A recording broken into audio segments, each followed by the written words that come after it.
कराची की एक पुरानी गली में, जहां किनारे लगे धुंधले बल्ब रात को थकी सी रोशनी देते थे, हर शाम एक लकड़ी की रेहड़ी लगती थी। शरबत वाला तैमूर। छोटे बच्चों की जुबान पर यह नाम जैसे एक दुआ बन चुका था। तैमूर की उम्र कोई 25 साल रही होगी। गेहुआ रंग, मुलायम आंखें और चेहरे पर वो थकान जो सिर्फ मेहनत से आती है। उसके बनाए शरबत में कुछ खास बात थी, जैसे उसमें किसी माँ की ममता, किसी यतीम की मुस्कान या किसी अधूरी दुआ की मिठास घुली हो। वो खुद अक्सर कहता, ये शरबत नहीं है, दुआ है, बस ठंडा पी लिया करो। एक रात जब बाजार बंद हो चुका था और गलियों में सिर्फ बिल्लियों की फुर्ती बची थी, तैमूर अपनी रेहड़ी पर झुका हुआ कुछ पुराने गिलास साफ कर रहा था। तभी उसने महसूस किया कि कोई उसके पास आया है। शरबत है? आवाज एक लड़की की थी, बहुत मुलायम, जैसे फूल की पंखुड़ी की भी हल्की। तैमूर ने सिर उठाया। एक लड़की जो पूरी तरह दुपट्टे में लिपटी थी, सामने खड़ी थी। उसकी आंखों में अजीब सी चमक थी। वो चमक रोशनी की नहीं, किसी और दुनिया की लग रही थी। उसका सफेद लिबास और उसके चारों तरफ हल्की ठंडी हवा जैसे किसी और ही वजूद की गवाही दे रही थी। इतनी रात को अकेली? तैमूर ने झिझकते हुए पूछा। प्यास लगी थी। इंसानों की दुनिया में बहुत दिन बाद आई हूं। तैमूर मुस्कुरा दिया। आप शायरा हैं क्या? लड़की ने मुस्कुराते हुए जवाब दिया। नहीं, मैं जिन्हजात से हूं। तैमूर ने गौर से देखा। वो मजाक नहीं कर रही थी। उसकी आंखें वो आम इंसान की नहीं लग रही थीं, बहुत गहरी, बहुत शांत। मेरा नाम है आर्मेजा। तैमूर ने थोड़ा कांपते हुए कहा। मैं तैमूर हूं, शरबत वाला। आर्मेजा ने गिलास उठाया और शरबत को सूंघा, फिर एक छोटा सा घूंट लिया और उसकी आंखें बंद हो गईं। ये तुमने किस दुआ से बनाया है? मां के लिए, जो अब नहीं है। तैमूर की आवाज भीग गई। आर्मेजा कुछ पल चुप रही, फिर बोली, मैं कल फिर आऊंगी। और वो बिना किसी आहट के धुंध की तरह गायब हो गई। अगली रात वो फिर आई, फिर हर रात आने लगी, शरबत पीती और तैमूर से थोड़ी बातें करती। कुछ दिन बाद वो इंसानी रूप में बाजार के एक कोने पर बैठने भी लगी, सफेद बुरखे में, जैसे कोई आम लड़की हो। लेकिन तैमूर जानता था वो आम नहीं है। एक दिन तैमूर ने पूछा, क्या तुम वापस नहीं जाओगी? आर्मेजा ने आसमान की तरफ देखा। जिन्हों की दुनिया में वक्त इंसानों से अलग चलता है, वहां का एक दिन यहां की 7 रातों के बराबर होता है। लेकिन अगर उन्हें पता चल गया कि मैं तुमसे मिलने आती हूं तो मुझे कैद कर लिया जाएगा। तो मत आओ फिर। तैमूर की आंखों में दर्द उतर आया। नहीं, आना पड़ेगा। अब तुमसे दूर रहना मुश्किल है। तुम्हारे शरबत की मिठास, उसमें जो प्यार है, वो मेरी दुनिया में नहीं मिलता। तैमूर ने नजरें झुका ली। मुझे डर लगता है आर्मेजा, अगर तुम चली गई तो। आर्मेजा ने पहली बार उसका हाथ थामा। तुम्हारा डर अब मेरे अंदर समा गया है। अब रोज की मुलाकात मोहब्बत में बदलने लगी। लोग कहने लगे, तैमूर अब कुछ बदला बदला सा है। उसकी आंखों में अब रोशनी अंदर से आ रही है। फिर एक रात आर्मेजा नहीं आई। एक दिन, 2 दिन, फिर पूरा हफ्ता बीत गया। तैमूर गुमसुम हो गया। उसकी रेहड़ी अब देर से लगती, शरबत का स्वाद भी फीका हो गया। एक दिन वो रेहड़ी बंद करके अकेले समंदर किनारे चला गया, वहीं जहां वो और आर्मेजा आखिरी बार बैठे थे। वो बैठा और धीरे से दुआ मांगी। अगर तू कहीं है, या जो भी ऊपर बैठा है, मेरी आर्मेजा को लौटा दे। अचानक हवा तेज हुई, एक रोशनी सी चमकी और वो सामने खड़ी थी।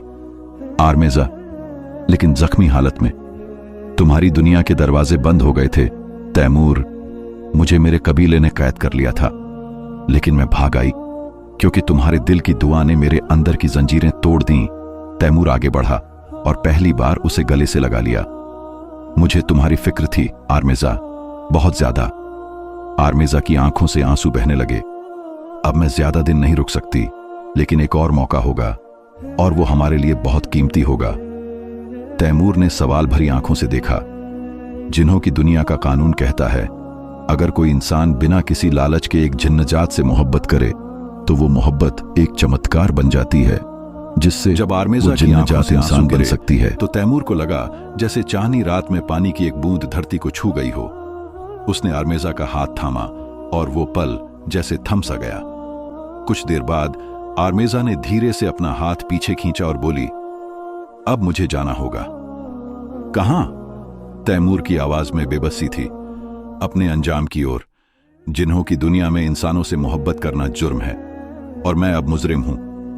तैमूर की आंखें भर आईं। और मैं क्या करूं? तुम बस दुआ करना, तुम्हारी दुआ ही मेरी आखिरी ताकत है। अगले ही पल आर्मेजा के चारों ओर नीली रोशनी का एक हल्का घेरा बना और वो धुंध बनकर गायब हो गई। तैमूर घंटों वहीं बैठा रहा जहां वो खड़ी थी। उस जगह अब बस एक हल्की सी खुशबू बाकी थी, जैसे चमेली और भीगी मिट्टी की। जब आर्मेजा अपनी दुनिया लौटी तो हर तरफ अंधेरा था। उसके कबीले के बुजुर्ग, जिनके चेहरे पत्थर जैसे कठोर थे, एक बड़े से हॉल में मौजूद थे। आर्मेजा को जंजीरों में बांध दिया गया। आर्मेजा बिनते लासिरा, तुम पर इल्जाम है कि तुमने इंसानी दुनिया में मोहब्बत की। ये आसमानी कानून के खिलाफ है। तुम्हें मालूम था कि जो जिन्नजात किसी इंसान से दिल लगाती है वो या तो फना हो जाती है या बागी कहलाती है। आर्मेजा ने अपनी नजरें नीची रखीं, लेकिन उसकी आवाज मजबूत थी। अगर मोहब्बत गुनाह है तो हां, मैं गुनहगार हूं।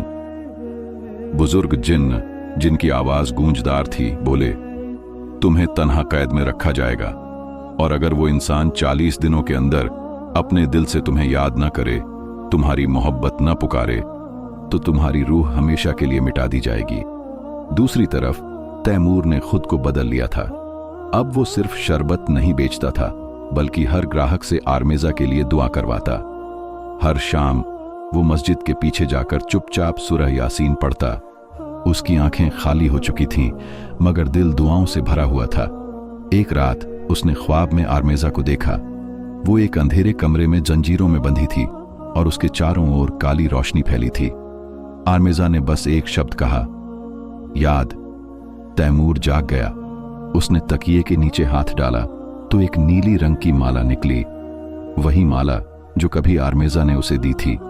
कहा था, ये जिन्न जात की निशानी है। जब भी मेरा वजूद धुंधला लगे, ये तुम्हें सच्चाई की याद दिलाएगी। उसने ठान लिया, अब वो सिर्फ शरबत वाला नहीं रहेगा, वो आर्मेजा के इश्क में फना हो जाएगा। 40 दिन पूरे होने वाले थे। जिन्हों की दुनिया में आर्मेजा कमजोर हो चुकी थी। उसकी आंखों की रोशनी मंद पड़ गई थी और जंजीरों ने उसके जिस्म पर गहरे निशान छोड़ दिए थे, मगर उसका यकीन अब भी कायम था। मेरे तैमूर ने कहा था, वो मुझे याद रखेगा और जिन्नजात की असली ताकत उसकी वफा होती है। उधर 40वें दिन तैमूर नदी किनारे खड़ा था।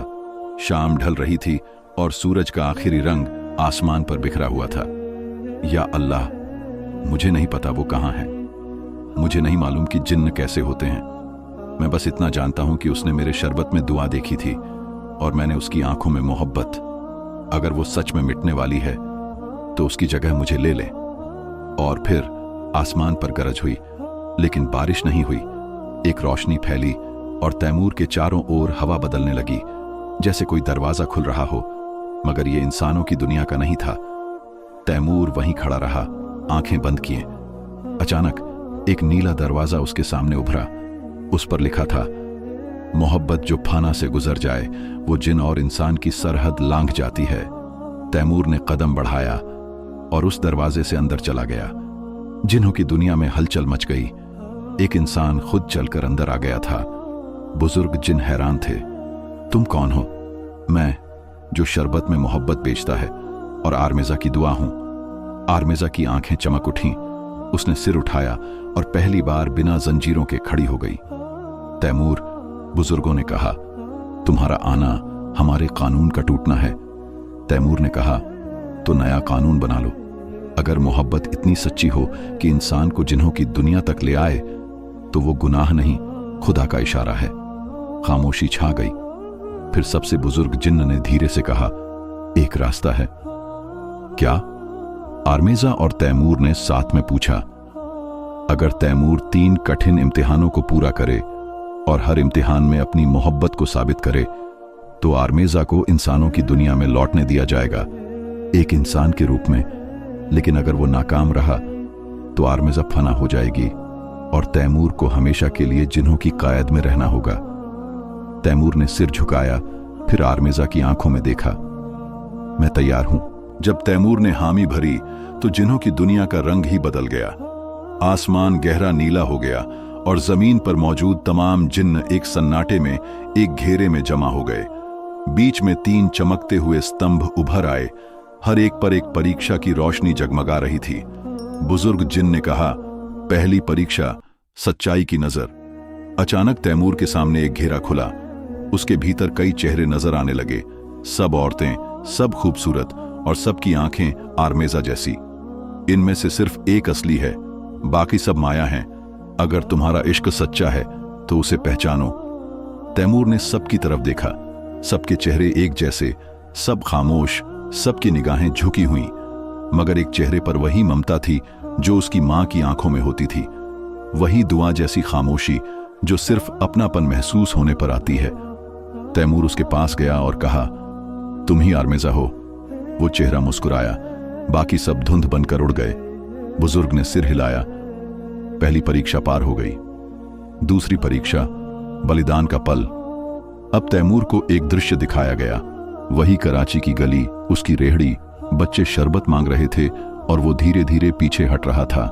सामने 2 रास्ते थे, एक रास्ता जो उसे आर्मेजा के पास वापस ले जाता, दूसरा जो उसे फिर अपनी पुरानी दुनिया में लौटा देता, जहां वो गरीबी से लड़कर भी चैन से जी सकता था। अगर तुम्हारी मोहब्बत सच्ची है तो सब कुछ छोड़ दो, ये दुनिया, अपनी पहचान, अपना वजूद, बस दुआ बन जाओ। तैमूर कुछ देर खामोश रहा, फिर उसने अपनी रेहड़ी की तरफ देखा और जेब से वो चाबी निकाली जिससे वो हर शाम अपनी रेहड़ी खोला करता था, और उसे दरिया में फेंक दिया। मैं शरबत वाला था, अब दुआ वाला हूं। आसमान चमका और दूसरा स्तंभ गायब हो गया। तीसरी और आखिरी परीक्षा, मोहब्बत की फना। बुजुर्ग की आवाज अब और भी भारी हो गई। तैमूर, अगर तुम्हारा इश्क सच्चा है तो अपनी आंखों के सामने आर्मेजा को मिटते हुए देखो, बिना आवाज निकाले, बिना आंसू के। अगर तुमने बस एक शब्द भी कहा तो ये इम्तिहान अधूरा रह जाएगा। तैमूर के सामने आर्मेजा को लाया गया। उसके चारों ओर काली रोशनी थी जो उसे धीरे धीरे निगल रही थी। उसकी आंखों में आंसू थे। वो जानती थी तैमूर कुछ नहीं कह सकता। उसकी खामोशी ही उसकी जीत थी और उसकी सबसे बड़ी हार भी। तैमूर का दिल टूट रहा था, लेकिन उसकी जुबान बंद रही। उसकी आंखों से बहते आंसू ही उसकी चीख थे, मगर होंठों पर सन्नाटा था। आर्मेजा ने आखिरी बार तैमूर की तरफ देखा और हल्की सी मुस्कान दी। यही तो थी मेरी दुआ, और वो रोशनी में बदल गई। हवाओं में एक नर्म खुशबू फैल गई, जैसे गुलाब की पंखुड़ी किसी शरबत में घुल गई हो। तैमूर जमीन पर गिर पड़ा और सजदे में चला गया। अचानक जिन्हों की दुनिया में हलचल मच गई। आसमान रोशन होने लगा और बुजुर्ग जिन खड़े होकर बोले, तैमूर, तुमने मोहब्बत को फना देकर अमर कर दिया। अब हम अपने कायदे बदलते हैं। एक उजली रोशनी में आर्मेजा फिर से प्रकट हुई, लेकिन अब उसकी आंखें इंसानों जैसी थीं और उसके पांव जमीन को छू रहे थे। वो अब जिन्न जात नहीं, इंसान है, क्योंकि तुम्हारी मोहब्बत ने उसे उसकी दुनिया से आजाद कर दिया। तैमूर ने सिर उठाया। आर्मेजा उसके सामने थी, जिंदा, पूरी, और अब सिर्फ उसकी। ये है तुम्हारी दुआ का इनाम, ले जाओ उसे उस दुनिया में जहां शरबत में भी मोहब्बत रखी जाती है। और वो दोनों वापस लौट आए, इंसानों की दुनिया में। कराची की वही पुरानी गली, तैमूर की वही रेहड़ी, मगर अब उसके साथ एक सफेद बुर्के में औरत थी जो रोज शरबत के गिलास धोती, बच्चों को मुस्कुराते हुए देती और शाम को तैमूर के साथ बैठकर सूरज ढलते देखती। कभी कभी दोनों चुप हो जाते, और जब आसमान पर पहला तारा टिमटिमाता, आर्मेजा धीमे से कहती, याद है जब तुमने कुछ नहीं कहा था? तैमूर मुस्कुराकर जवाब देता, मोहब्बत अक्सर खामोशी में बोलती है। और गली फिर महकने लगती, शरबत की भी और दुआ की भी।